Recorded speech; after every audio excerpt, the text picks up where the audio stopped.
હવે શું ચીનને ભારત સાથે યુદ્ધ કરવું છે? છેલ્લા 8 વર્ષમાં 5મી વખત ચીને આપણા અરુણાચલ પ્રદેશના નામ બદલ્યા છે. આનાથી ચીન સાબિત શું કરવા માંગે છે? અરુણાચલ પ્રદેશ તમારું છે. ચીનની કૂટનીતિ કહું, કોઈની પાસે 50 રૂપિયા લીધા હોય ને સામે આવી જાય એટલે સામેથી કહેવાનું, ભાઈ ઓલા 5000 રૂપિયા ક્યારે આપે છો? એવી જ રીતે આપણો અને ચીનનો લદ્દાખ એટલે કે અક્ષય ચીનનો વિવાદ ચાલતો હતો, ત્યાં ભાઈ કહે છે મારું અરુણાચલ પ્રદેશ ક્યારે આપે છો? વાહ ચીન વાહ. યાદ તો છે ને 1962 નું યુદ્ધ. એમ તો યુદ્ધ ભલે અમે હાર્યા, પણ અમારી સૈનિકોની તાકાતનો અંદાજો તમને કરાવી દીધો છે.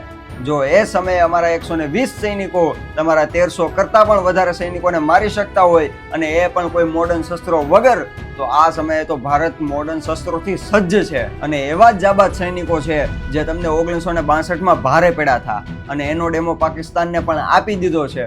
તમે સાધનો ભલે ગમે એવા યુદ્ધના મોડર્ન તમે લઈ આવો, પણ એને વાપરવા વાળા સૈનિકો પણ એવા જાબાજ હોવા જોઈએ, જે અમારા દેશ પાસે જ છે. અરુણાચલ પ્રદેશ ભારતનો એક અવિભાજ્ય હિસ્સો છે.